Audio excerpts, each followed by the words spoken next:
ଘରେ ଥିବା ଚାଉଳରେ ଆଜି ଆମେ ପ୍ରସ୍ତୁତ କରିବା ଚାଉଳ ବରା। ଆପଣମାନେ ତ ବିରି ବରା, ସୁଜି ବରା ଅନେକ ଥର ଖାଇଥିବେ, କିନ୍ତୁ ଚାଉଳ ବରା ରେସିପିଟା ଆଜି ଆମେ ଘରେ ପ୍ରସ୍ତୁତ କରିବା। ନମସ୍କାର, ଜୟ ଜଗନ୍ନାଥ ପେନ୍ସିଲି କୁକିଂକୁ ଆପଣମାନଙ୍କୁ ଅନେକ ଅନେକ ସ୍ୱାଗତ। ତ ଚାଉଳ ବନେଇବା ପାଇଁ ପ୍ରଥମେ କ'ଣ କରିବା ନା, ଆମେ ଗୋଟେ ଛୋଟ ଗିନାରେ, ଏଠି ମୁଁ ଗୋଟେ ଗିନା ଚାଉଳ ନେଇଥିଲି, ତାକୁ 2ରୁ 3 ଘଣ୍ଟା ଆଗରୁ ବତୁରେଇ ଦେଇଥିଲି। ତ ଦେଖନ୍ତୁ ଏଠି ପୁରା ବତୁରି ହେଇଛି ଚାଉଳଟା, ଆଉ ଭଲସେ ତାକୁ ଟିକେ 2ରୁ 3 ଥର କ୍ଲିନ୍ କରି ଧୋଇଥିଲି। ତାପରେ କ'ଣ କଲି ନା, ଗୋଟେ ଜାରରେ ଆମେ ସେ ଚାଉଳକୁ ଏଡ୍ କରିଦେବା। ଏଡ୍ କରିସାରିବା ପରେ ଅଳ୍ପ ଟିକେ ସେଥିରେ ଆମେ ପାଣିକୁ ଦେଇଦେବା। ପାଣିକୁ ଦେଇକି ଆକୁ ମିକ୍ସର ଗ୍ରାଇଣ୍ଡିଙ୍ଗ କରି ଗୋଟେ ଆମେ ଫାଇନ୍ ପେଷ୍ଟ ବନେଇକି ରେଡ଼ି କରିଦେବା। ଆପଣମାନେ ତ ଅନେକ ଥର ବରା ବନେଇ ଖାଇଥିବେ। ଦେଖିବେ ଏମିତିରେ ଆପଣମାନେ ସୁଜି ଆଳୁରେ ବରା ବନେଇଥିବେ, ଆଉ ଦେଖିବେ ବିରିରେ ବରା ବନେଇଥିବେ, କିନ୍ତୁ ଚାଉଳରେ ଥରେ ବରା ବନେଇଥିବେ, କିନ୍ତୁ ଭାରି ସୁଆଦିଆ ଲାଗିବ। ବିନା ବିରିରେ ବି ବହୁତ ବଢ଼ିଆ ସଫ୍ଟ କ୍ରିପ୍ସି ବନିକି ରେଡ଼ି ହେବ। ତ ଦେଖନ୍ତୁ ଏଇଠି ଗୋଟେ ଆମର ଫାଇନ୍ ପେଷ୍ଟ ବନିଗଲା ପରେ ଆମେ କ'ଣ କରିବା ନା, ତାକୁ ଆମେ ସାଇଡ଼୍ ରଖିଦେବା। ତାପରେ ଏଇଠି ଗୋଟେ କରେଇ ନେବା, ସେଥିରେ ଆମେ ଏଡ୍ କରିଦେବା ରିଫାଇନ୍ ତେଲ। ତେଲ ଟିକେ ଗରମ ହେଇସାରିବା ପରେ ସେଥିରେ ହାଫ୍ ଚାମଚ ଜିରା ଏଡ୍ କରିବା। ଜିରାଟା ଦେଖନ୍ତୁ ଫୁଟି ସାରିଲାଣି। ପୁଣି ଥରେ ସେଥିରେ ଆମେ ଏଡ୍ କରିଦେବା ଛୋଟ ଛୋଟ ପିସେସ୍ରେ କଟିଂ କରି ରଖିଥିବା ପିଆଜ, କଞ୍ଚା ଲଙ୍କାକୁ ଏଡ୍ କରି ଆମେ ଟିକେ ଭଲସେ ମିକ୍ସ କରିବା। ପିଆଜ, କଞ୍ଚା ଲଙ୍କାକୁ ଆମେ ଅଧିକା ସମୟ ଭାଜିବାନି, କେବଳ ହାଲକା ଟିକେ ସଫ୍ଟ ବନେଇବା। ଯେହେତୁ ଆଗକୁ ଆମେ ଛାଣିବା ଆକୁ, ତ ଅଧିକା ଭାଜିବା ଦ୍ୱାରା କ'ଣ ହେବ ନା, ସେ ପୁରା ଅଧିକା ସିଝିଯିବ, ଖାଇବାକୁ ଏତେ ସ୍ୱାଦିଷ୍ଟ ଲାଗିବନି। ତ ତାପରେ ଭୃସଙ୍ଗ ପତ୍ର ଏଡ୍ କରିବା। ଭୃସଙ୍ଗ ପତ୍ର ବଦଳରେ ଆପଣମାନେ ଚାହିଁଲେ ଏଠି ଧନିଆ ପତ୍ର ବି ଏଡ୍ କରିପାରିବେ, ଛୋଟ ଛୋଟ ପିସେସ୍ରେ କଟିଂ କରିକିରି। ଆଉ କସ୍ତୁରୀ ମେଥି ବି ଏଡ୍ କରିପାରିବେ। ତାପରେ କ'ଣ କରିବେ ନା, ଟିକେ ଭାଜିଦେବା। ଭାଜି ହେଇସାରିବା ପରେ ଆମେ ସେଥିରେ ଏଡ୍ କରିଦେବା 1.5 ଗିନା ପାଣି ଏଡ୍ କରିଦେବା।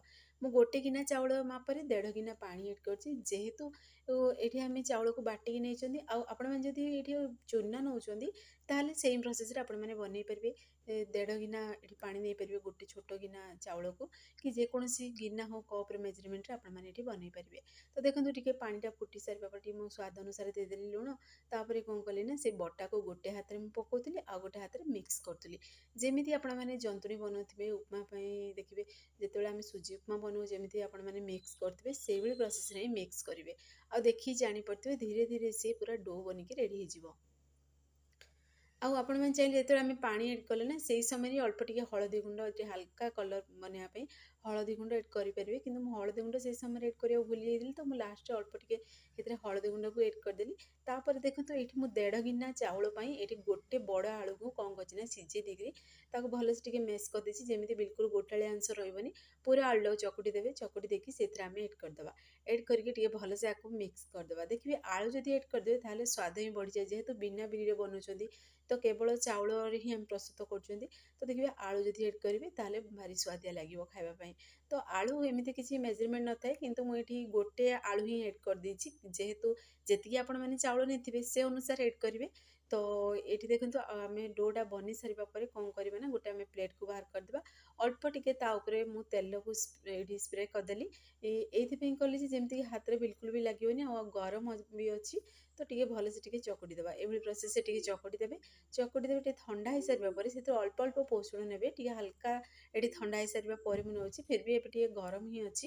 ତ ଏବେ କ'ଣ କରିବା ନା, ସେଥିରୁ ଅଳ୍ପ ଅଳ୍ପ ପୋଷଣ ନେଇକି ତାକୁ ନିଜ ମନ ପସନ୍ଦ ଅନୁସାରେ ଏଠି ଆମେ ସେପ୍ ଦେବା। ଯେହେତୁ ଆମେ ବରା ବନାଉଛନ୍ତି, ତ ବରାରେ ହିଁ ସେପ୍ ଦେବା। ତ ଆକୁ ଦେଖନ୍ତୁ ମୁଁ ଗୋଲାକାର ସେପ୍ କରିଦେଲି। ଆଉ କ'ଣ କରିବେ ନା, ଏବେ ଆମେ ଆଙ୍ଗୁଠିର ହେଲ୍ପରେ ତାକୁ ଆମେ ହୋଲ୍ ବନେଇଦେବା। ଯେମିତି ଆପଣମାନେ ବରା ବନାଉଛନ୍ତି। ଆଉ ଆପଣମାନେ ତ ସୁଜି ଆଳୁରେ ବରା ଅନେକ ଥର ବନେଇଥିବେ, କିନ୍ତୁ ସୁଜି ବରା ହିଁ ବନେଇଥିବେ। ଯଦି ବନେଇଛନ୍ତି, ତାହେଲେ ଏଇଭଳି ପ୍ରୋସେସ୍ରେ ଆପଣମାନେ ଘରେ ଟ୍ରାଏ କରନ୍ତୁ। ଦେଖିବେ ଚାଉଳରେ ବି ଥରେ ସୁଜିଠୁ ବି ଚାଉଳଟା ଏମିତିରେ ହେଲ୍ଦି ବି, ଆଉ ଭାରି ସୁଆଦିଆ ଲାଗେ, ପୁରା କୁଡ଼ମୁଡ଼ିଆ ଲାଗେ ଏ ରେସିପିଟି। ତ ଏବେ ଦେଖନ୍ତୁ ଏଠି ଆମେ ସେପ୍ ଦେଇସାରିଲେ, ସେମ୍ ପ୍ରୋସେସ୍ରେ ସବୁତକ ସେପ୍ ଦେଇଦେବା। ଦେଇକିରି ଆମେ ଗୋଟେ ପ୍ଲେଟ୍ରେ ରଖିଦେବା। ତ ପୁଣି ଥରେ ଦେଖନ୍ତୁ ସେମ୍ ପ୍ରୋସେସ୍ରେ ମୁଁ ଆଉ ଟିକେ ପୋଷଣ ନେଇଗଲି, ଆଉ ଆପଣମାନଙ୍କୁ ଦେଖେଇ ଦେଉଛି ପାଖରୁ ବି। ସେମ୍ ପ୍ରୋସେସ୍ରେ ଆକୁ ଟିକେ ଆମେ ସେପ୍ଟା ବନେଇଦେବା। ବନେଇ ସାରିବା ପରେ ତାପରେ ଆମେ ତାକୁ ଆଙ୍ଗୁଠିର ହେଲ୍ପରେ ତାକୁ ଟିକେ ସେପ୍ ଦେଇଦେବା। ତ ଦେଖନ୍ତୁ ଏଭଳି ସ୍କ୍ରାଚ୍ ଆସିବ। ପୁଣି ଥରେ ପେକ୍ କଲେ ସେ ପେକ୍ ବି ହେଇଯିବ, ଆଉ ବହୁତ ବଢ଼ିଆ ଗୋଟେ ସେପ୍ ବନିକି ରେଡ଼ି ହେଇଗଲାଣି ଦେଖନ୍ତୁ। ତ ଏଇଭଳି ଆମେ ସେମ୍ ପ୍ରୋସେସ୍ରେ ସବୁତକ ବନେଇକିରି ଏବେ ରେଡ଼ି କରିଦେବା। ଆପଣମାନଙ୍କୁ 2ରୁ 3 ପିସ୍ ମୁଁ ଏଠି ବନେଇକି ଦେଖେଇଦେଲି। ଆଉ ପୁରାପୁରି ଇଜି ପ୍ରୋସେସ୍ରେ ଆପଣମାନେ ଯଦି ପ୍ରଥମ ଥର ବି ବନାଉଛନ୍ତି ନା, ବହୁତ ବଢ଼ିଆ ବନିକି ରେଡ଼ି ହେବ। ତ ଆପଣମାନେ ଫୁଲ୍ ଭିଡ଼ିଓକୁ ୱାଚ୍ କରିକି ବନାନ୍ତୁ, କେମିତି କ'ଣ ବନୁଛି ଜାଣିପାରିବେ, ଇଜିଲି ପ୍ରସ୍ତୁତ କରିପାରିବେ। ତ ସେମ୍ ପ୍ରୋସେସ୍ରେ ମୁଁ ସବୁତକ ବନେଇଦେଲି। ବନେଇକିରି ଏଠି ମୁଁ ଦେଖନ୍ତୁ ଗୋଟେ ଛୋଟ ଗିନାରେ ଆମେ ଚାଉଳରେ କେତେ ସାରା ଆଉ କେତେ ବଡ଼ ବଡ଼ ବନିକି ରେଡ଼ି ହେଇଛି ବରା ଆମର। तो देखिए एमती झटपट बनिकी रेडी हो घरे जदि आपण पाखे टाइम नहीं बनवाई जलखिया जब 5 ରୁ 10 मिनट टाइम अच्छी ताले इजी प्रोसेस बनिकी रेडी करेंगे। तो तार स्पेशल चटनीटा बनवाई ये मुझे देखते ये बरा सहित चाउल बरा सहित मोमो चटनीटा खावा भारी स्वादिया लगे से कौन कली ना ये 2टी टमाटो नहीं अल्प टिके पानी देगली गोटे कड़े आउ ए 3टी ये मुझे शुखिला लंका नहीं आपड़ी राग खाइबे ना से अनुसार शुखिला लंका कि कंचा लंका भी आपरे आ 3 ରୁ 4 कोला रसुण को एड करदेली सिझिला पर्यंत अपेक्षा कली सिझी सारा हल्का ठंडा हो सारा कौन करवा ना मिक्सर ग्राइंडिंग कर गोटे फाइन पेस्ट बनीदेवा बनी सारा आम सैड रखीदेवा से करेटी नवा से रिफाइन तेल एड करदेवा छोट छोट पीसेस कटिंग कर रसुण को एड करदेवा रसुणटा टी हल्का कलर चेंज है पर्यंत आम अपेक्षा करवा जमीक देखिए रसुणटा टी भाजी सारा तार बहुत बढ़िया गोटे स्मेल आसे से पर्यंत अपेक्षा करेंगे तापर कौन करवा ना से जार जो आम ग्राइंडिंग कर रखीदे आम एड करदे और पानी बिल्कुल भी दबा पड़ेनी कहीं टमाटर ही पानी बाहरी सी देखिए आपण मैंने थरे बनातु ये चटनीटा आपण मैंने तो मोमो अनेक थर बन खाऊे किंतु ये चटनी बनई किंतु ये चटनी सहित बरा खातु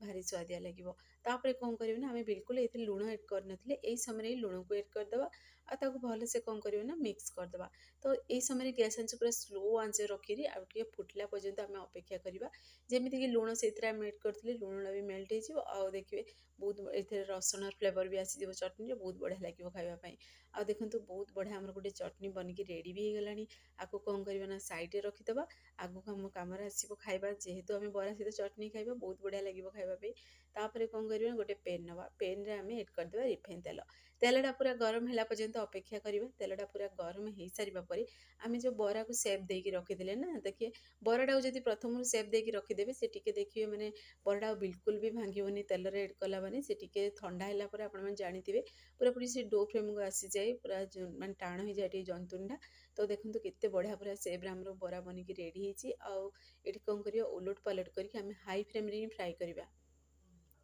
जेहेतु आपको आम सीझेवा बिल्कुल दरकार नहीं जेहेतु ये सीझी आम जंतुणी बनईक प्रस्तुत कर देखो बहुत बढ़िया पूरा क्रिप्सी कलर आसीगला बाहर पटू पूरा क्रिप्सी थिला भीतर पूरा सॉफ्ट थिला ता सहित मोमो चटनी स्वाद आपण मैंने भाभी पड़े केते स्वादिष्ट बनी तो सेम प्रोसेस रे आम सबुतक बनिक रेडी करदे आ ध्यान रखिए पूरा मीडियम टू हाई फ्लेम रे ही आपको फ्राए करेंगे ना से तेल को एब्जर्व करदे तो से प्रति टे ध्यान दे एमती भी चाउलटा एत तेल को एब्जर्व करेनि किंतु देखिए जब पूरा स्लो आंच फ्राए करेंगे तो तेल को सी एब्जर्व कर आलू जेहेतु पड़ी से तो एबे कौन करवा ना को आम सेम प्रोसेस रे बनई देकरी आ गोटे मुझे स्टेनर को बाहर करदेली जब बड़का तेल थी ना से बाहरी जापर देखो से पेन रे तेल अच्छी तो मुझे पुणी थे एड करदेली आ गोटे स्टेप भी तो देखो आ गोटे स्टेप भी सेम प्रोसेस रे उलट पलट करके फ्राए करदे तो देखो केते बढ़िया पूरा कलर आसी आउ टे जब कलर आसला पर्यंत अपेक्षा करेंगे तो आउटे भाजीदेवे यदि एमती कलर खाଇବା पसंद आपण मानक ताले एई समय बाहर करके आपण माने खाई परिबे तो भारी स्वादिया लगे देखो परफेक्ट आपण मैंने जब प्रथम थर भी बनाऊँ ताहले भी परफेक्ट बनिकी रेडी हम